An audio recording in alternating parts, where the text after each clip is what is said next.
ఏంటండి సమస్య? మా పెద్ద అమ్మాయికి సంబంధించి చూసాను. వాళ్ళు కట్న కానుకలు ఇవ్వాలని అంటే లోన్ తీసుకోవడానికి బ్యాంక్ వెళ్తే మాకు సివిల్ స్కోర్ సరిపోదు అన్నారు మేడం గారు. ఇంతకీ మీ అమ్మాయి పెళ్లి అయిందా అవలేదా? అవలేదు. ఇప్పటికీ అవలేదా? అవ్వలేదు. ఇంతకీ ఎంత అప్పు తీసుకున్నాడంటే ఏం చేశాడు ఆ డబ్బులు? ఆ డబ్బులు ఏం చేశాడో తెలియదండి. ఇప్పుడు దాకా మీరు అడగలేదా? మేము అడగలేదు. ఏమైనా బెట్టింగ్ యాప్లు ఏమైనా ఉన్నాయా ఏంటి?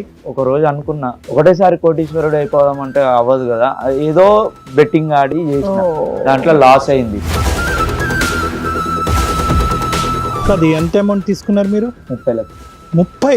ఆవిడ అమ్మా మందు, సిగరెట్, మళ్ళీ అమ్మాయిల దగ్గర పోడు అన్ని అలవాటైంది. ఆడపిల్లలు పెళ్లి చేస్తాడు, మాకు బాధ్యతలు ఏమి ఉంచడు, అన్ని ఆడే బాధ్యత అంతా తీసుకుంటాడు అన్నట్టే మేము ఆలోచించాము. ఆడ చివరికి మమ్మల్ని రోడ్డు మీద నిలబెట్టాడు మేడం. అయినా కానీ నీ వయసు ఏంట్రా, నీ ఆలోచన ఏంటి, అసలు ఎక్కడ పోతున్నావు నీ జీవితంలో? నువ్వు పుట్టి 20 సంవత్సరాలు అవ్వలేదు. ఎవరు లేరా మీ ఫ్యామిలీలో కాస్త 4 తోలు తీసేవాళ్ళు పిల్లాడికి? మీరిద్దరు చెప్తుంటే ఇనేలాగా లేడు అబ్బాయి. ఎంత కొవ్వా? మీ జీవితకాలం సంపాదన తీసుకెళ్ళి నువ్వు గేమ్ ఆడావా? ఇంత క్రిమినల్ మెంటాలిటీతో ఎక్కడ నిన్ను ఎక్స్క్యూజ్ చేయాలి? ఎలా బతుకుతావు చెప్పు? ఇప్పుడు ఏ ఫ్రెండ్స్ ఎన్ని రోజులు చూస్తారు నిన్ను? నీ బాధ్యత నీకు తెలియదా? నీ జీవితం నీకు తెలియదా? చెప్పు. అప్పుడు తెలియలే మేడం. ఇప్పుడు ఎలా తెలిసింది సడన్ గా? వాళ్ళు సూసైడ్ చేసుకుంటే తెలిసేదా?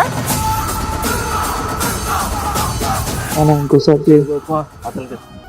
ప్లీజ్. కుటుంబాన్ని అంతా లోటు పడేసేసి ఇప్పుడు మేము తత్తాం.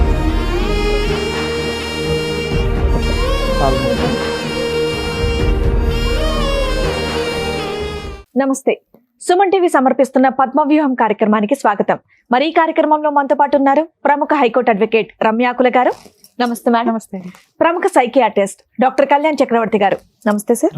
సార్ మేడం రమ గారు ఆవిడ సమస్య చెప్పుకోవడానికి ఇక్కడి వరకు వచ్చారు. ఆవిడ సమస్య ఏంటో అడిగి తెలుసుకుందాం. నమస్తే అండి. నమస్తే. ఎక్కడి నుంచి వస్తున్నారు? మా వైజాగ్ అండి. మీతో పాటు వచ్చిన వాళ్ళు ఎవరో చెప్తారా? మా పిల్లలండి, 3 పిల్లలు. ఆయన మా ఆయన. సో మొత్తం ఫ్యామిలీ అందరూ వచ్చారు ఇక్కడ. ఫ్యామిలీ అందరూ వచ్చి. ఏంటండి చెప్పండి, ఏంటి సమస్య? మీరిద్దరు ఉండగా మాతో ఏం అవసరం? పొలమయ్య ఉంది, వ్యవసాయం చేసుకుంటాం. తర్వాత పిల్లలు కూడా చాలా చక్కగా చదివించి అల్లారుముద్దుగా చూసుకుంటున్నానండి. సూపర్. నేను మా మిస్సెస్ కూడా పొలం పని చేసుకుని వాళ్ళకి ఏది కావాల్సిన ప్రేమగా అన్ని ఏ లోటు లేకుండా బాగా చక్కగా చదివించి విద్యా బుద్ధులు అవి చక్కగా నేర్పించామండి. నేర్పించిన తర్వాత ఇంకా వాళ్ళకి పెళ్లిడికి వచ్చారు. చదువులన్నీ అయిపోయిన తర్వాత ఇంకా నెక్స్ట్ బాధ్యత మా బాబుతోటి, అరే సిస్టర్స్ పెళ్ళిళ్ళు చేద్దారా, పెళ్ళిళ్ళకి వచ్చేసారు కదా, అందులోకి మనకి మా తెలిసిన బంధువు ఒకరండి సంబంధాలు తీసుకొచ్చారు పాపలకి. ఇద్దరు అమ్మాయిలకినా ఒక అమ్మాయికి తెచ్చారా? అదే పెద్ద అమ్మాయి తీసుకొచ్చారండి. మీరు పెద్దమ్మ, మీరు చిన్న, ఇతను 3, ఇతను ఆఖరు. రైట్. సరే ఇలాగా సిస్టర్కి సంబంధం వచ్చిందని మా బాబుతో చెప్తే, ఎందుకంటే నా బాబు కూడా నాకు చాలా చేదోడు వాదోడుగా కుటుంబ ఫ్యామిలీ విషయాల్లో కూడా నాకన్నా ఎక్కువగా ఎదరికి తీసుకెళ్తూ ఉన్నాడు. చూసి తెలుస్తుందండి మీ ఫ్యామిలీ. ఇప్పటి వరకు అత్త కోడళ్ళు వచ్చారు, లవర్లు వచ్చారు, మొగుడు పిల్లలు విడిపోవడానికి వచ్చారు, కానీ ఒకే ఇంట్లో ఉండేటటువంటి ఒక ఫ్యామిలీ అంతా రావడం ఇదే ఫస్ట్ టైం అనుకుంటా. అవునండి. కొడుకుగానే కాకుండా తిన్న కూడా నాకు ఒక మా కుటుంబానికి ఒక తండ్రి లాగా బాధ్యతలు కూడా తీసుకుని. ఏంటి ఇప్పుడు చెప్పడానికి వచ్చారా ఇక్కడికి? మీ గొప్పలు చెప్పడానికి వచ్చారా? నెగిటివ్స్ ఏంటో చెప్పండి. ఇట్లా ఎదరికి వెళ్తుంటే తర్వాత సంబంధాలు ఆమెకి ఒక రోజు వెళ్ళి మా పెద్ద అమ్మాయికి సంబంధించి చూసాను. సంబంధించి చూసిన తర్వాత వాళ్ళు కట్న కానుకలు ఇవ్వాలని అంటే నేను అన్నాను మా బాబుతోటి, మా మిస్సెస్ తోటి, మన పొలం ఉన్నది కదా, పొలం ఆమెకు వచ్చే భాగంతో మనం పెళ్లి చేసేద్దారని అనుకున్నామండి. అనుకుంటే అప్పుడు మా బాబు అన్నాడు, పెళ్లి చేసి కట్నానికి మన భూమి ఇవ్వటం ఎందుకు డాడీ, నేను అదే మనం లోన్ పెట్టుకుని ఆ భూమి మీద తీసుకుంటే తర్వాత నాకు జాబ్ వచ్చిన తర్వాత అది నేను ఆ లోన్ క్లియర్ చేసేస్తానంటే ఇంకా అంతకన్నా మహాభాగ్యం ఏంటని, ఇంత ఆలోచన నాకు రాలేదని నేను చాలా ఆశ్చర్యపోయానండి మేడం గారు. ఈ మంచి సలహా ఇచ్చారు, చదువుకున్నాడు కదా. ఈ తర్వాత మా బంధువులు మా మిసెస్ తో చెప్తే, ఇది కూడా పర్లేదు కదండి, మన భూమి మన దగ్గర ఉంటుంది, చిన్నప్పటి నుంచి కష్టపడి పొలం అంటే ఒక రిలేషన్ కింద చూసుకున్నాము, ఒక భాగస్వామి. ఇప్పుడు ఏంటి దాని లోన్ తీసుకున్నారా? అది తీసుకోవడానికి మా బాబు అప్పుడు మనకు తెలియదు కదండి లోన్ విషయాలు అవన్నీ. బాబు అయ్య, అది ఎలా పొలాలు తీసుకోవాలి కొనడం ఏంటి తెలీదు, అనేది లోన్లు బాబు తెలీదా? చెప్పాడండి. సరే మీ బాబు చెప్పాడు, మంచి ఆ. ఆలోచన. ఇంతకు లోన్ తీసుకున్నారా లేదా చెప్పండి fast లోన్ గా. వెళ్ళాం మేడం. లోన్ తీసుకోవడానికి బ్యాంక్ వెళ్తే మాకు సివిల్ స్కోర్ సరిపోదు అన్నారు మేడం గారు. తర్వాత మా బాబు కూడా సివిల్ స్కోర్ చూస్తేనే తనకి సరిపోద్దని అన్నారండి. అప్పుడు మా బాబు అన్నాడు, లేదు డాడీ, మా ఫ్రెండ్ ఉన్నారు, ఆ ఫ్రెండ్ని అతనికి సివిల్ స్కోర్ అయ్యి కరెక్ట్గానే ఉంటుందని తీసుకొచ్చారండి. చూస్తేనే అప్పుడు తనకి సివిల్ స్కోర్ అయిన బాగానే ఉందని చెప్పారండి. నాకు తెలియదు కదా, నేను బయటికి వెళ్ళలేదు. ఇంకేళ్ళో బ్యాంక్ వెళ్ళి సివిల్ స్కోర్ అయి సరిపోయిందని అన్నారండి. అయితే సరే అయితేనండి, మా బాబు ఏమన్నాడంటే, డాడీ ఇప్పుడు తన పేరున లోన్ తీసుకోవాలి కాబట్టి మన పేపర్లన్నీ ఆ బాబుకి ట్రాన్స్ఫర్ చేసి రిజిస్ట్రేషన్ చేసి ఇవ్వాలి అన్నాడు. రిజిస్ట్రేషన్ చేస్తే ఆ అబ్బాయి లోన్ తీసి అప్పుడు అమౌంట్ ఇస్తాడు కదా అప్పు, తర్వాత అది నేను సో లోన్ కట్టుకుంటాను. ఆ తర్వాత ఇన్స్టాల్మెంట్ మీరు కడుతూ ఉంటారు, కడుతూ ఉంటాను. లోన్ క్లియర్ అయినాక మళ్ళీ రిజిస్ట్రేషన్ చేస్తాడు అని అన్నారు. అంతలో పెళ్లి కూడా అయిపోద్దని అంటే నమ్మమండి. నమ్మి ఎవరు మా నమ్మారు? మిస్సెస్ మీ కూడా అబ్బాయినా వాళ్ళ ఫ్రెండ్నా? ఈయన్నే నమ్మమండి. ఈయన్నే నమ్మారు. ఒపీనియన్ మేము అంగీకరించి కుటుంబ పరంగా అందరం కూర్చొని ఓకే ఇది బాగుందని మేము మీ agree. suspense పాడగాను. ఆ బాంబు ఏదో చెప్పండి కొన్ని తొందరగా. ఎంత రాసి ఇచ్చారు? ఎకరమా, అర ఎకరమా, పావు ఉన్న ఎకరమా? దాంట్లో ఎకరం మేడం ఓకే. రాసిస్తే తర్వాత ఇంకా సివిల్ మరి వాళ్ళేమో పెళ్లి కొడుకోళ్ళేమో మాకు ఫోన్లు చేసి మరి ముహూర్తాలు పెట్టుకున్నారండి. ముహూర్తాలు అయిపోతున్నాయి. ఎప్పుడు సార్, ఎన్ని సంవత్సరాల క్రితం స్టోరీ ఇది? 2.5 సంవత్సరాల క్రితం.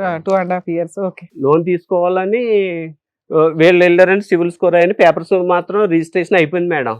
లోన్ విషయం తర్వాత మా అల్లుడి గారు ఫోన్ చేసి ముహూర్తాలు పెట్టించుకోవాలండి మరి ఏంటంటే తర్వాత అటువైపు పెద్దలు కూడా మరి కట్న కానుకలు అవన్నీ ఇవ్వాలనుకుంటున్నారు. మరి పెళ్లి పెట్టల మీద లేకపోతే ముందు ఇచ్చేసిన మేము పెళ్లి కార్యక్రమాలు చేసుకోవాలని అంటే మరి అప్పుడు బాబుని మా మిసెస్కి ఇలా చెప్పానండి. మరి వాళ్ళు ఇటు నుంచి ప్రెజర్ చేస్తున్నారు, ముందు డబ్బులు ఇచ్చేస్తే పెళ్లి కథ కార్యక్రమాలు నడిపించుకోవాలి కదా, డబ్బులు అడుగుతున్నారండి ఏంటని అడిగితే అప్పుడు మా బాబుని అడిగితే మా బాబు అన్నాడండి, మా ఫ్రెండ్ ఫోన్ చేస్తున్నాను డాడీ, ఫోన్లు ఇచ్చేయట్లేదు ఏమైంది అంటే మరి అలాగా టెన్షన్ పడుతున్నామండి.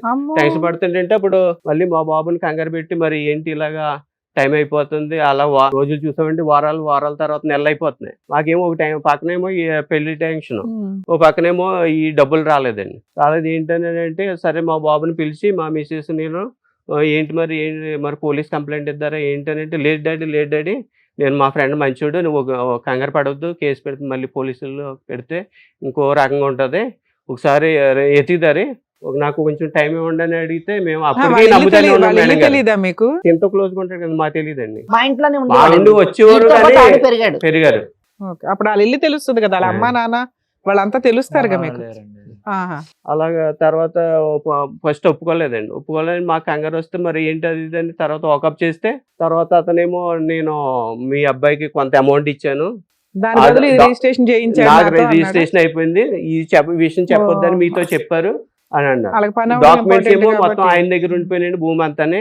మరి అతనికి ఎలా లొంగాడు ఏంటో నేను అసలు నా కుటుంబంలో అసలు ఇంటి బాధ్యత అంతా వీడి మీద వీడి మీద పెట్టారండి. పెట్టేసామండి. వీడిని నమ్మేసి ఇంటి బాధ్యత అంతా వీడి మీద పెట్టారు ఆయన. వీడు చేసిన కనకార్యం ఇది. ఇంతకీ మీ అమ్మాయి పెళ్లి అయిందా అవలేదా? అవ్వలేదు మేడం. అవలేదు. ఇప్పటికీ అవలేదా? ఇప్పటికీ అవ్వలేదు. అసలు ఆ తీసుకుందాం అనే టైంకే ఇలా చేశాడు. ఆ ఇప్పటికి పారిపోయాడు. డబ్బులు రాలేదు, ఆస్తి రాలేదా? ఇవన్నీ ఆస్తి పోయింది కదండి. అదేంటి మేము పోలీస్ స్టేషన్ కంప్లైంట్ ఇస్తే అప్పుడు అతను 2 రోజుల తర్వాత దొరికాడా? నెంబర్ లో పెట్టుకుని కొంచెం ప్రెజర్ పెట్టేటప్పటికి దొరికాడండి. దొరికితే పోలీసులు మమ్మల్ని రమ్మన్నారండి. మేము వెళ్ళాం. ఆ అబ్బాయి వచ్చాడండి. ఆ అబ్బాయి వచ్చిన తర్వాత ఇప్పుడు ఆయన చెప్పినట్టు ఏదండి కథ కార్యక్రమం నా ఇట్లా చీట్ చేసి రిజిస్ట్రేషన్ చేయించుకున్నాడు అని అన్నారు. డబ్బులు కూడా తీసుకున్నాడు ఇవ్వడు అని. వెళ్ళేటప్పటికి మాకు ఇంకా మేము నా మిసెస్ మా పిల్లలతోటి ఇంకా బోర్ నేర్చి ఏంటి ఇంతలాగా కొడుకు కానం మన కుటుంబానికి పెద్దలాగా తండ్రిలాగా నువ్వు ఇంత పెద్దవాడు మంచివాడు అని మేము నమ్మాము, మమ్మల్ని ఇలా ముంచేసేవేంట్రా, ఆడపిల్ల పెళ్ళి అంటే ఎంత బరువు బాధ్యతలు, ఎంత చక్కగా మనం అత్తవారింటికి పంపాలి, సౌభాగ్యం పంపాలి, ఆడపడుచు ఉసురు మనకు తగలకూడదని మనం అనుకుంటే నువ్వేంటి ఇట్లా చేస్తావు అసలు మేము ఊహించలేదండి తల్లిదండ్రులు. కాదు నాకు నా గురించి మీరు ఎప్పుడు ఆలోచించలేదు. నా గురించి ఆడపిల్లలు అన్నారు ఎప్పుడూ, నా గురించి అంటూ మీరు ఏం ఆలోచించలేదు. అంతా వాళ్ళ మీద బలువు భారం వేసినట్టుగా మీరు మాట్లాడారు. అప్పు తీసుకున్నాడంటే ఏం చేశాడు? ఆ డబ్బులు ఏం చేశాడో తెలియదండి. ఇప్పుడు దాకా మీరు అడగలేదా? మేము అడగలేదు, ఏం బాధ్యత అంతా చేశాడు వాడి మీద డబ్బులు? పెట్టాం. ఏం పేరు బాబు ఏమైనా మీది? బెట్టింగ్ యాప్లు ఏం పేరు? ఏంటి? సూర్య. ఏమైంది డబ్బు? ఎంత అప్పు తీసుకున్నావు? అంటే నైట్ ఒక రోజు అనుకున్నా మనం ఏంది, మన పరిస్థితి ఏంది, ఎప్పుడు ఇదే జాబ్ చేసి ఇళ్ళకే పైసలు పెట్టుడా, మీ నాన్న ఒకటేసారి అరగంట పొగిడాడు నిన్ను. ఒకటేసారి కోటీశ్వరుడు అయిపోదాం అంటే అవ్వదు కదా. ఏదో బెట్టింగ్ ఆడి అది ఆడి ఇది ఆడి చేసిన, దాంట్లో లాస్ అయింది. సూపర్. మందు, సిగరెట్, మళ్ళా అమ్మాయిల దగ్గర పోడు, అన్ని అలవాటు అయినాయి. అన్ని బుద్ధిమంతుల్లో చెప్తున్నా లిస్ట్. అన్ని ముందు అలవాటు బుద్ధిమంతుడుగానే ఉండేవాడు, తర్వాత అలా తయారయ్యాడు. కాదు, ల్యాండ్ మీద లోన్ తీసుకున్నావా? ల్యాండ్ మీద లోన్ తీసుకున్నాం, ఫ్రెండ్ పేరు మీద. కాదు, ఎంత అమౌంట్ తీసుకున్నారు మీరు? 30 లక్షలు. 30? ఆవిడ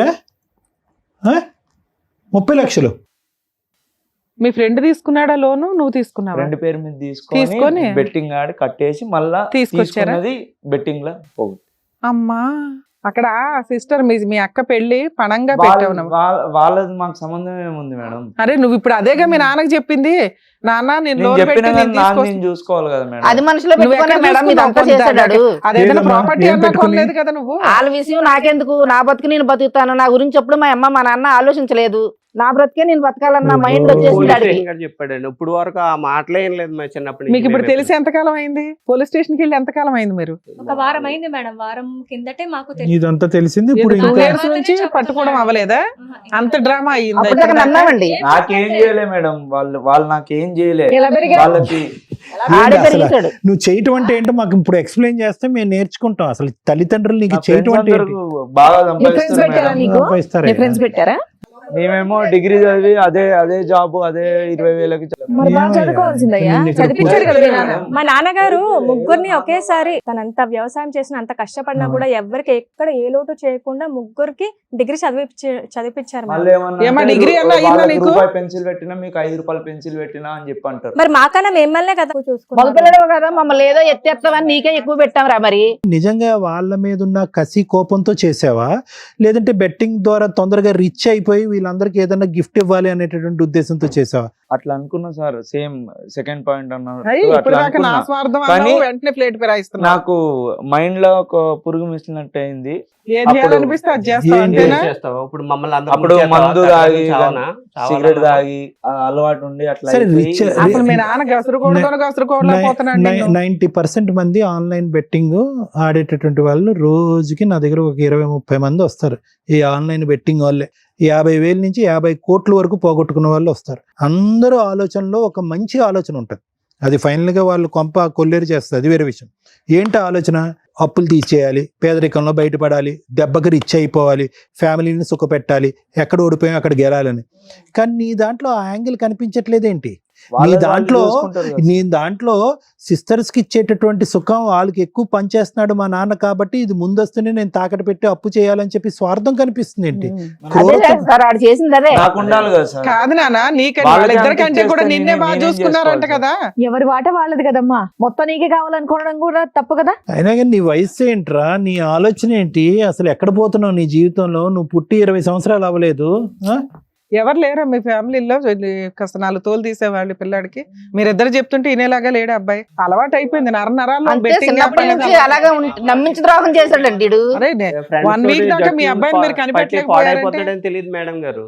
అప్పటి వరకు మా దగ్గర బాగా మంచిగా నటించాడు. మేము ఎంతో మా ఈ ఊర్లో వాళ్ళందరూ కలిపి హీరో అని ఊరండి. కృష్ణ గారు, ఒకటి, ఎవరండి నమ్మించి మోసం చేసింది? ఎదురింటోడా, పక్కింటోడా, కొడుకు. పైంటోడా? ఎలా కొడుకు మోసం చేస్తాడండి? కొడుకే చేశాడు. ఇప్పుడు మీరు ఇచ్చినటువంటి తూకం అది. మీ అబ్బాయికి వయసుకు తగ్గ వెయిటేజ్ ఇవ్వండి అని మేము ఎందుకంటాం? వయసుకు తగ్గ వెయిటేజ్ చేయండి. ఏమండి, దేవుడండి, రాముడండి, భీముడండి, తండ్రి తర్వాత తండ్రి అండి, ఎలివేట్ చేసేసారు. ఎలివేట్ చేసేసి అతను భుజస్కంధాల మీద, అరే నీకు మించినోడు ఎవడు లేడు, నువ్వే అప్పు తేవాలి, నువ్వే తాకట్టు పెట్టాలి, అన్ని నువ్వే అంటే అలాగే కనుక అనుకున్నాం మేడం. అలాగే వాళ్ళు చేసేది మంచి వరకు మనకు తెలియదు మేడం. ఆడపిల్లలు పెళ్లి చేస్తాడో మాకు బాధ్యతలు ఏమి ఉంచడో, అన్ని ఆడే బాధ్యత అంతా తీసుకుంటాడు అన్నట్టే మేము ఆలోచించాము. ఆడ చివరికి మమ్మల్ని రోడ్డు మీద నిలబెట్టాడు కాదు మేడం. నాన్న, ఇప్పుడు మీ నాన్నగారు ఇందాక మాట్లాడింది ఏంటి? ఎవరి వాట వాళ్ళకని.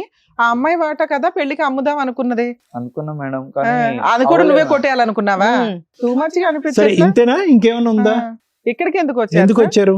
అదే మాకు ఇంత కష్టాలు. ఇప్పుడు అమ్మాయి పెళ్లిళ్ళు చేయాలండి, 2 అమ్మాయిలు ఉన్నారు సార్.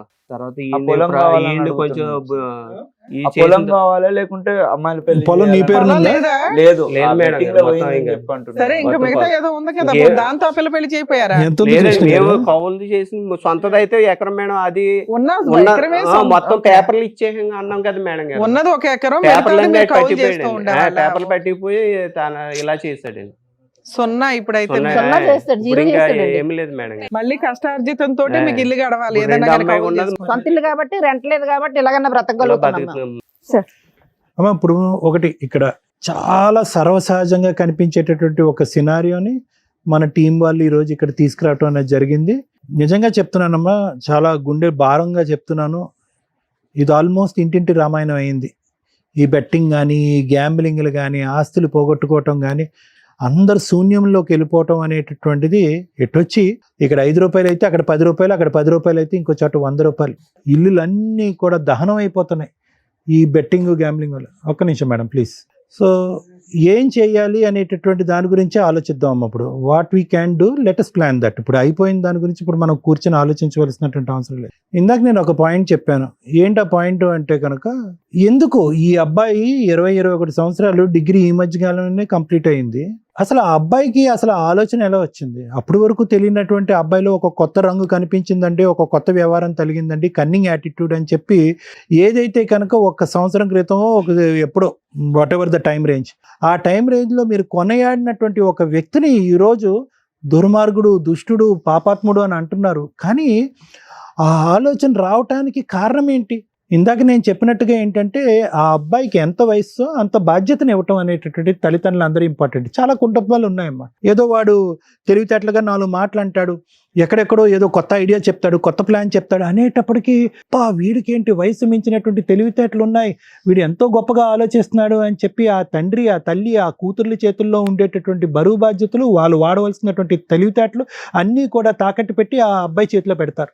ఏది ఐడియా చెప్పినా, ఏ సలహా ఇచ్చినా వాడే ఇవ్వాలి, ఏ ఐడియా చెప్పినా అతనే ఇవ్వాలి, ఏ మాట ఏ ఇంట్లో కొంతమంది కొన్ని ఇళ్లలో ఆడపిల్లలకు సంబంధించినటువంటి సంబంధాలు కూడా డిసైడ్ చేసేటటువంటి కొడుకులు ఉన్నారు. అంటే చెయ్యొచ్చు, కాదనట్లే, కానీ ఎంత వయసు, ఎంత అనుభవం, ఎంత ఆలోచన వచ్చిన తర్వాత అవి చేయాలి అనేటటువంటిది ఒక ముఖ్యమైనటువంటి అంశం.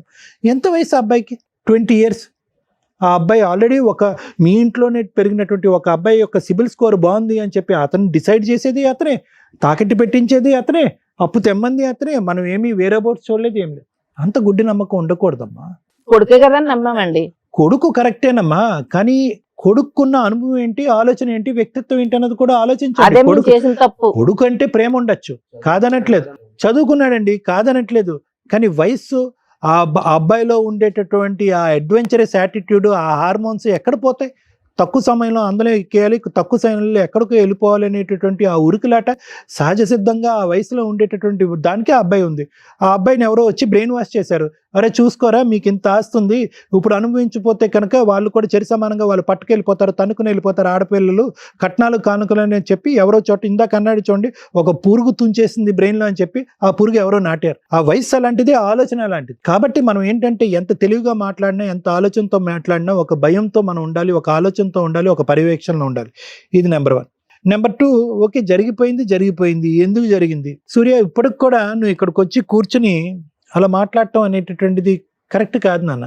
ఈరోజు చేతులు కాలిపోయినాయి, మొత్తం అంతా కూడా ఇల్లంతా కూడా శూన్యం అయిపోయింది. మీకేం 10 ఎకరాలు ఉంటే 1 ఎకరం పోలేదు. ఇందాక నేను అన్నాను కదా, 50,000 నుంచి 50 కోట్ల వరకు బెట్టింగ్ గ్యాంబ్లింగ్లో పోగొట్టుకుని, నీవు పోగొట్టుకుంది 30 లక్షలు, తాగుడికి సిగరెట్లకి 30 లక్షలు అయిపోద్దని నేను అనుకోలేదు. వేసావు పందెం మీద పందెం వేసావు, ఎక్కడ పోగొట్టుకోవాలో అక్కడ సంపాదించాలనుకున్నావు. సర్వసహజమైనటువంటి ఆలోచన శైలి. ఈ బెట్టింగ్ గ్యాంబ్లింగ్లో ఉండేటటువంటిది ఏంటంటే, చాలా చక్కగా ఉంటారు, ఎంతో ముద్దుగా ఉంటారు, ఎంతో తెలివైనటువంటి పిల్లలు. అప్పుడు వరకు ఎటువంటి వ్యసనం లేదు, ఎటువంటి ఆలోచన లేదు. ఆ ఊబిలోకి వెళ్తారు, చిక్కుకుపోతారు, మళ్ళీ బయటకు రాలేరు. ఎందుకు చిక్కుపోతారంటే తెలుసా? మళ్ళీ ఆ కుటుంబాన్ని ఏ స్థాయిలో అయితే పడిపోయిందో ఆ స్థాయికి తీసుకెళ్లాలనేటటువంటి పరితపంతో మళ్ళీ అందులోనే బెట్టింగ్ చేస్తారు. వాళ్ళు అనుకుంటారు ఎక్కడైతే ఓడిపోయినా అక్కడే గెలవాలనుకుంటారు. మనకు వచ్చినటువంటి విద్య అదొక్కటే అని అనుకుంటారు. పోగొట్టుకున్న డబ్బులు సంపాదించాలంటే ఇల్లు కాజేయలేం, ఇంకోటి చేయలేం, సంపాదించాలనుకుంటారు. కానీ పోతూనే ఉంటది. ఇతను 30 లక్షలు అలాగే పోయింది. కానీ ఇప్పుడు ఇక్కడికి వచ్చి కూర్చున్న తర్వాత, సార్ పోయింది సార్, అవివేకం, అమాయకత్వం, నాకు తెలియలేదు, నాకు బుద్ధి గడ్డి తిన్నాను, ఈ అలవాటు మానుకోవాలనుకుంటున్నాను, నా వ్యక్తిత్వాన్ని మార్చుకోవాలనుకుంటున్నాను, ఈ కుటుంబంలో మళ్ళీ అందరూ ప్రేమించేటటువంటి ఒక వ్యక్తిగా మారాలి అనుకుంటున్నానని చెప్తాం అనుకున్నాను. సూర్య, ఇక్కడికి వచ్చి తప్పే ఉందండి, వాళ్ళకి ఎలా వెళ్ళిపోతుందండి, ఎలాగా? ఇది తగలెట్టింది ఎవరు? నువ్వు కాదా? ఎంత మంచి కుర్రాడివి, ఏంటి జీవితాన్ని ఇలా చేసుకున్నావు? పోయింది ఎలాగా పోయిందమ్మా. నేను దాని గురించి మాట్లాడలేను. అవి రావు. చాలా మంది వస్తారు నా దగ్గరికి వస్తారు, సార్ సైబర్ క్రైమ్లో కేసు వేయాలా, వాళ్ళు మోసం చేశారు, ఈ యాప్ వాళ్ళు మోసం చేశారు, అవి అంటారు. అవి రావటం మళ్ళీ రాబట్టుకోవటం అనేటటువంటిది ఇంపాసిబుల్. పోయింది. అలవాటు మారుతుందా, మళ్ళీ మీ అబ్బాయిని ట్రాక్లో తెచ్చుకోగలరా లేదా అనేటటువంటి సంబంధం ఎంతవరకు నిలుస్తుంది, పెళ్ళి అవుతుందా లేదంటే అది భగవంతుడు రాతం, అది మనం చెప్పలేం. ఎందుకంటే కనుక ఈరోజు ఇంత నష్టం జరిగింది కాబట్టి ఈరోజు వ్యసనం నుంచి సూర్య బారిన పడకుండా బయటపడ్డాడు అని అనుకోవటానికి కూడా లేదు. ఎందుకంటే ఆ వ్యసనం అలాంటిది. ఇక్కడ సూర్య తప్పు ఉంది అని నేను అనట్లే, ఆ వ్యసనం అలాంటిది. మరి ఇంకొక ఛాన్స్ ఇది ఒక్కసారి ట్రై చేయి అయిపోద్ది అని చెప్పి అది ఆ పవర్ లాగుతుంది. దానికి కావాల్సింది ఏంటి లేదు, అతని చేతుల్లో మళ్ళీ పైస కనిపించాలి. ఆ పైకం కనిపిస్తే కనుక మళ్ళీ అది బ్రెయిన్కి ఎక్కుతుంది, మళ్ళీ ఆడతారు. సూర్యలో నా వంతు ప్రయత్నంగా నేనేం చెప్తున్నానంటే కనుక ఎంతోమంది ట్రీట్ చేసినటువంటి అనుభవంతో ఈ అబ్బాయి ఆలోచన శైలికి వ్యక్తిత్వానికి మార్చేటటువంటి పూచీకర్త నేను తీసుకుంటాను. మళ్ళీ ఫ్యూచర్లో ఆ దారిని పోకుండా దానికి సంబంధించినటువంటి కౌన్సిలింగ్ మీరు ఉండేటటువంటి ఏరియాలో అన్నా మనం ఏర్పాటు చేద్దాం, లేదంటే నా దగ్గర అన్నా ఏర్పాటు చేద్దాం. ఈ వ్యసనం బారిన పడకుండా ఒక ఆలోచన శైలి మార్చడానికి ట్రీట్మెంట్ ఏమన్నా అవసరం అవుతే, మెడికల్గా ట్రీట్మెంట్ అయితే కనుక అది కూడా మనం చేద్దాం. అంతవరకు నాది. కానీ పోయినటువంటి ఆస్తి తిరిగి తీసుకురాలేము అనేటటువంటి సానుభూతి నాకు మీ అందరి వైపు ఉంది. అంటే పెళ్లిపేటల మీద కూర్చోవలసినటువంటి ఆడపిల్లి ఈరోజు తలదించుకుని కూర్చునే పరిస్థితి ఏర్పడిందని, దానికి మనం ఏమీ చేయలేం. ఉన్నటువంటి ఒక కొడుకు బాగుపడాలని భగవంతుడి నమ్మకంతో దండం పెట్టుకుందాం. దానికి కావాల్సినటువంటి సహాయ సహకారాలు నా తరపు నుంచి ఏమన్నా కావాలంటే అది తప్పకుండా నేను చేస్తాను. Thank you madam. ఈ కేసులో మనకు కావాల్సింది కౌన్సిలింగే. ఎందుకంటే పిల్లాడికి ఎవరు కౌన్సిలింగ్ ఇవ్వాలి, ఎందుకు ఇవ్వాలి? నిజంగా థ్యాంక్స్ అండి. ఇక్కడ దాకా వచ్చి మీరు ఎక్కడికి వెళ్ళాలి అనేది మీకు అర్థం కాలే. ఎందుకంటే ఇది చాలా సెన్సిటివ్ పాయింట్. ప్రతి 10 ఏళ్లలో ఒక ఇంట్లో సీక్రెట్గా జరుగుతున్న ఎదురు దాడి, అది కొడుకుల కూతుర్ల అని పక్కన పెడితే, బెట్టింగ్ యాప్స్ ఆఫ్టర్ లాక్డౌన్ మనకి క్లియర్గా తెలుసు ఎన్ని వేల మంది ప్రాణాలు పోయినాయో. ఎందుకంటే అది ఆశ. ఈరోజు ఒక పిల్లాడు ఇక్కడ కూర్చొని మాట్లాడుతున్నది అంత చిన్న వయసులో ఆశ, ఫాస్ట్గా సెటిల్ అయిపోవాలి, ఎక్కడి నుంచన్నా డబ్బు రాని. దొంగతనాల యాప్ల ద్వారా డౌన్లోడ్ వీళ్ళకి ఏదో ఎకరం ఆస్తుంది కాబట్టి అతను అమ్మేశాడు, కానీ రూల్ ప్రకారం వాళ్ళు చేసిన పనులు యాప్ల్లో ఉత్తినే అప్పులు ఇచ్చారు. ఆ మధ్య ఇప్పుడు కూడా ఇస్తున్నారు. ఊరికే వస్తున్నాయి కదా అని తీసుకుంటే ఇళ్ల మీదకి దౌర్జన్యాలకు వస్తారు. డబ్బు ఊరికే రాదు, యాప్లతోనో బెట్టింగ్ యాప్లతోటో గేములు ఆడితేనో రావు. మన తెలుగు రాష్ట్రాల్లో పేకాట, లాటరీ ఇవన్నీ ఎందుకు తీసేశారో తెలుసా? కొన్ని లక్షల జీవితాలు సర్వనాశనం అయిపోయినాయి. కేరళలో అక్కడ ఉంటే దానికి ఒక పెద్ద లిమిట్స్ ఉన్నాయి. మనోళ్ళు కంట్రోల్ చేయలేనప్పుడు తీసిపడేయడమే బెటర్గా, తీసిపడేశారు. సో కొన్ని వద్దు అన్నప్పుడు వద్దు. కంట్రోల్ చేయడం కుదరకపోతే ఎవరు కంట్రోల్ చేయాలా? ఈ రోజున పేరెంట్స్ కంట్రోల్ చేయలేకపోయారు. ప్రతి ఇంట్లో పేరెంట్స్ కంట్రోల్ చేయలేకపోతున్నారు. దానివల్ల వీళ్ళకి ఒక స్టేజ్ దొరికింది, వీళ్ళు ఇక్కడికి వచ్చారు. మరి ఎవరు కంట్రోల్ చేయాలి? మేము ఎంతవరకు ఆ పిల్లడికి కౌన్సిలింగ్ ఇవ్వగలం మా దాకా తెలిసింది కాబట్టి ఇస్తున్నాం. బెట్టింగ్ యాప్స్ని కంట్రోల్ చేయాల్సిన బాధ్యత గవర్నమెంట్దే. మీరు లాటరీ సిస్టమ్స్ని ఎట్లా తీసేశారో ఈ విషయాల మీద కొంత సీరియస్గా తీసుకొని బెట్టింగ్ యాప్స్ని దయచేసి ఎలా కంట్రోల్ చేయాలి, సైబర్ క్రైమ్ ఏంటి, సైబర్కి సంబంధించి ఏ రకంగా టిక్ టాక్లు తీసేసినట్టే అవి కూడా తీసేయడానికి అవకాశం ఉంది. కానీ పట్టించుకునే వ్యక్తులు ఎవరు? కొన్ని లక్షల కుటుంబాలు సర్వనాశనం అయిపోతున్నాయి ఈ బెట్టింగ్ యాప్స్ వల్ల. మీ కేసు విషయానికి వస్తే, కొడుకు అంటే ఇంకా కొమ్ములు వచ్చేస్తాయా సార్? ఎంత దారుణం అండి. కూతురులతో సమానంగా చూడాల్సిన జనరేషన్లో మీరుండి కొడుకుని నువ్వు లీడరురా, నువ్వు దేవుడురా, నువ్వు అపురూపరా. అసలు చెడు అలవాట్లు ఉన్నాయి లేవు పక్కన పెట్టండి. నిజంగా మీ అబ్బాయి శ్రీరామచంద్రుడే అయినా కూడా ఇక్కడేమో బాధ్యతలాగా ఫీల్ అవుతున్నారు, ఇక్కడేమో అబ్బా సూపర్. ఇక కుటుంబం అంతా తీసుకెళ్లేది కొడుకేనా? ఈరోజు బాధపడుతున్న వ్యక్తులు ఎవరు? మీ కూతుర్లు. అర్థమవుతుందా? వాళ్ళని బయటికి పంపించేయడం నిజమే, కానీ ఏదైనా కష్టం వస్తే కూతుర్లు కూడా వస్తారు సార్ ముందుకి. ఇక్కడేమో ఆస్తులు లేవు, ఆస్తులు ఉంటే పోయి మళ్ళీ వీళ్ళ ముగ్గురు తన్నుకున్నారు అనుకోవడానికి. ఏమ్మా మీరు కూడా కాస్త ఆలోచించాలి తల్లి. ఇక ఇప్పుడు ఆడపిల్లలు పెళ్ళిళ్ళు అవ్వలేదు, గొంతులు కోసేసాం అన్నట్టు లేదు. ఆస్తులు లేకుండా పెళ్ళిళ్ళు అవ్వవా? అవుతాయిగా. ఆల్టర్నేట్ ఆ సంబంధానికి మనం ఒక మాట ఇచ్చేసాం, కట్నం అనే మాట. కాబట్టి వాళ్ళు అది ఎక్స్పెక్టేషన్లో ఉంటారు. ఇప్పుడు మనం ఏదో కౌన్సిలింగ్ ఇచ్చి పెళ్లి చేసినా కూడా వాళ్ళకి ఆ ఫీలింగ్ ఉండిపోద్ది. అరే ఆ రోజు 10 లక్షలు ఇస్తా అన్నారు ఇవ్వలేకపోయారు, ల్యాండ్ ఇస్తామన్నారు ఇవ్వలేదు, ఇప్పుడు వచ్చి ఊపుకుంటా పెళ్లి చేస్తారని ఒక మాట అంటే ఆ పిల్ల జీవితకాలం భరించలేదు. సో ఆ సంబంధం క్యాన్సిల్ చేసుకోవడమే బెటర్. ఎలాగో వాళ్ళే క్యాన్సిల్ అయ్యారు. అది క్యాన్సిల్ అయిందని బాగా అనకుండా ఆ అమ్మాయి చక్కగా ఉంది, ఉన్నంతలో ఏదో చిన్న జాబ్ చేసుకుంటుంది, తనని నచ్చి చేసుకునే వాళ్ళకి ఇచ్చి బాబు మేము కట్నం ఇవ్వలేము, ఉన్నంతలో ఏదో మ్యారేజ్ చేయగలం అనుకొని చెయ్యండి. ఎందుకంటే మీరు ఎట్లాగో కౌలు చేసుకుంటున్నారు కాబట్టి. ఈ అమ్మాయి కూడా ఆల్రెడీ ఏదో జాబ్లో చేర్పించి కాస్త కంగారు లేదు. ఇక్కడ మీకున్న సమస్య కొడుకు. ఓకే, కొడుకు లేకపోతే ఏంటి? కొన్ని రోజులు సైడ్ చేయండి కొడుకుని. ఎందుకంటే కొడుక్కి తల్లిదండ్రుల వాల్యూ తెలియదు, కుటుంబం వాల్యూ తెలియదు. మీరు అనుకుంటున్నారు శ్రీరామచంద్రుడు అని, ఆయనకి ఆ వాల్యూ తెలియాలి. నాన్న ఏం చేద్దాం? సార్ అంటే కౌన్సిలింగ్ ఇస్తానన్నారు, అయిపోయింది. నేను అట్ట కౌన్సిలింగ్లో తోలు తీసేస్తుంటా. ప్రతీది బుజ్జగించే చెప్తామా? సామధాన దండోపాయాలు ఉంటాయిగా. ఎట్లా మాట్లాడుతున్నావు ఇక్కడ కూర్చొని? నువ్వు అసలు నలుగురిని పణంగా పెట్టి నువ్వు చస్తే చావండి అంటున్నావు. వాళ్ళ నలుగురు చచ్చిపోయారు అనుకో. ఈ రోజు నువ్వు, నీకు ఇల్లు లేదు, పని లేదు, పొలం లేదు, ఎక్కడ ఉంటావో చెప్పు. అమ్మ నాన్న అక్కలు ఇద్దరు లేరు, ఏంటి ఇప్పుడు? ఎక్కడికి వెళ్ళి బతుకుతావు? ఎవరు తిండి పెడతారు నీకు? ఏ చుట్టాలు తిండి పెడతారు? ఇందాక మాట్లాడావుగా, వాళ్ళకి నాకేం సంబంధం మేడం అని. సార్ మీరు వెళ్ళిపోండి సార్, అబ్బాయిని మేము పంపించాం. ఆ అబ్బాయి, మేము కూడా అన్ని డోర్లు వేసుకుని వెళ్ళిపోతాం. ఆల్రెడీ బాగా మిడ్ నైట్ అయింది ఇప్పుడు షూట్ కూడా. అతను ఒక 5 రోజులు ఎక్కడ బతుకుతాడో బతకమనండి. గవర్నమెంట్ ఆశ్రమాల్లో బతుకుతాడా, సత్రాల్లో బతుకుతాడా, ఏ గుళ్ళ దగ్గర తిరుగుతాడా, బెట్టింగ్ యాప్లకి ఎవరు డబ్బులు ఇస్తారో అడుక్కొని తెచ్చుకుంటాడా తెలియాలి నీకు. కుటుంబాలు లేని వాళ్ళకి, అమ్మో నానో లేని వాళ్ళకి ఆ పెయిన్ ఏంటో తెలుస్తుంది. నీకు అంత చక్కగా కంఫర్ట్ ఉన్నారు, ఇలా చూస్తున్నారు, నీకు నొప్పి ఎక్కడ తెలుస్తుంది? నీ వయసుకి నేను అరే పిల్లాడికి తెలియదు అని అనను. ఇంత కొవ్వా? మీ జీవితకాలం సంపాదన తీసుకెళ్ళి నువ్వు గేమ్ ఆడావా? ఇంత క్రిమినల్ మెంటాలిటీతో ఎక్కడ నిన్ను ఎక్స్క్యూజ్ చేయాలి? తీసుకెళ్ళి పిచ్చి ఆసుపత్రిలో వేయాలి, లేదా అనాథాశ్రమంలో వేయాలి, లేదా నీకు నువ్వు బతకనాలి. ఎలా బతుకుతావు చెప్పు ఇప్పుడు? ఏ ఫ్రెండ్స్ ఎన్ని రోజులు చూస్తారు నిన్ను? బుజ్జగిచ్చి నీకు ట్రీట్మెంట్ ఇవ్వాలా? కాపాడుకుంటారులే వాళ్ళ నలుగురు అనుకుంటున్నావా? వెళ్ళిపోండి సార్, మీ నలుగురు వెళ్ళిపోండి. చెప్పు ఇప్పుడు ఏం చేద్దాం చెప్పు. నీకు ఎందుకు ట్రీట్మెంట్ నాకు అర్థం కావాలి అసలు. ఇదే పనే మాకు అందరికి కౌన్సిలింగ్లు ఇచ్చుకుంటూ కూర్చోడానికి. నీ బాధ్యత నీకు తెలియదా? నీ జీవితం నీకు తెలియదా? చెప్పు ఏం చేద్దాం చెప్పు. నీకు అమ్మా నాన్న సిస్టర్స్ లేరు, ఎలా బతుకుతావు చెప్పు నాకు. అప్పుడు తెలియలే మేడం. ఇప్పుడు ఎలా తెలిసింది సడన్ గా? వాళ్ళు సూసైడ్లు చేసుకుంటే తెలిసేదా?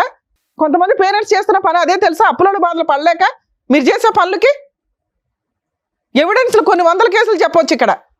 నీకు మళ్ళీ కౌన్సిలింగ్ బొజ్జగించి మళ్ళీ టైంకి తిండి పెట్టి మళ్ళీ ఎక్కడి నుంచో డబ్బు తీసుకొచ్చి గేమ్ ఆడుకొని అని పంపిస్తాం. చీడ పురుగుల కింద లెక్క ఇలాంటి ఆలోచనలు ఉన్న వ్యక్తులు. ఓ మంచి సంబంధం రాదు, ఒక మంచి కుటుంబం రాదు, ఒక మంచి అమ్మాయి రాదు. అర్థమవుతుందా? ఉంచండి సార్ కొన్ని రోజులు గవర్నమెంట్ హాస్పిటల్లోనో హాస్టల్స్లోనో ఉంచి అతను బతకమనండి. మీరు ఇంటికి ఎంటర్టైన్ చేయాల్సిన అవసరం లేదు. వాళ్ళు వచ్చి బట్టలు పట్టుకుని వెళ్తాడు. మీ ఫ్రెండ్ దగ్గర ఉండమ్మా, కొన్ని రోజులు ఉండనివ్వండి సార్. ఇప్పుడు దేశదిమ్మరిగా తిరిగితే కొంతమందికి ఒకప్పుడు బాధ్యతలు తెలిసేవాట. ఇప్పుడు రెస్పాన్సిబిలిటీస్ గా అరే బతకాలంటే కుటుంబం కావాలని తెలుస్తుంది వాళ్ళకి. అర్థమవుతుందా? చెప్పు ఏం చేయమంటావు చెప్పు. ఇంకోసారి వెళ్ళాలి మేడం బెట్టింగ్. అరే ఇప్పుడు అయిపోయిన 30 లక్షలు ఎక్కడి నుంచి తీసుకొద్దాం? నీ చెడు లక్షలు పెద్ద వరుసగా లిస్ట్ వేసి చెప్పావు ఇందాక. ఎంత క్రైమ్ చేసావో తెలుసా? ఒక ప్లాన్ వేసి, ఒక రిజిస్ట్రేషన్ చేసి, ఇన్ని చేసావు నువ్వు. ఎంతకంటే లాస్ట్ ఆప్షన్ దొరకదమ్మా. మేమంటే ఏదో కూర్చొని కౌన్సిలింగ్లు ఇస్తామని చెప్తున్నాం కానీ అందరికి ఇట్లాంటి ఆప్షన్ దొరకదుగా. నీ అదృష్టం బాగుండి వాళ్ళు ఏదో ఎత్తుక్కొని ఇక్కడ దాకా వచ్చారు. మేడం ఇంకోసారి అసలు కుటుంబాన్ని రోడ్డు మీద అడేసేసి మాట్లాడక ఇంకా ఇంకోసారి ప్లీజ్ లే కుటుంబాన్ని అంతా రోడ్డు పడేసేసి ఇప్పుడు మేము సత్తాం. మేమేం చేయని చెప్పు. ఇప్పుడు నువ్వు పట్టుకోవాల్సిన మీ అక్క కావాలి నాన్న. అమ్మ నాన్న ఏముందో కడుపులో పెట్టుకుంటారు. పిల్లలు ఎంత తప్పులు చేసినా ఆ అమ్మాయి జీవితం మీద కొట్టావు కదా నువ్వు. రేపు వదిన ఏ సంబంధం వస్తుంది? చెప్పాల్సిన నువ్వు బయట ఉండాలి.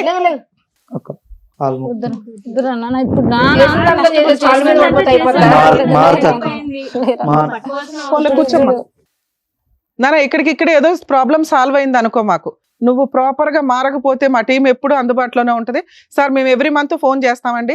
ఆ అబ్బాయి ఎలా బిహేవ్ చేస్తున్నాడు, తాగుళ్ళు సిగరెట్ ఇట్లా ఉన్నాయా లేదా, ఇప్పుడు నుంచి ఒక కన్నేసి ఉంచండి.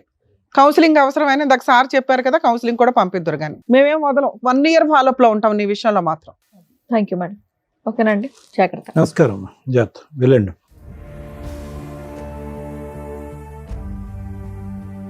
Thank you so much sir. Thank you so much madam. మరో కథతో మళ్ళీ కలుద్దాం.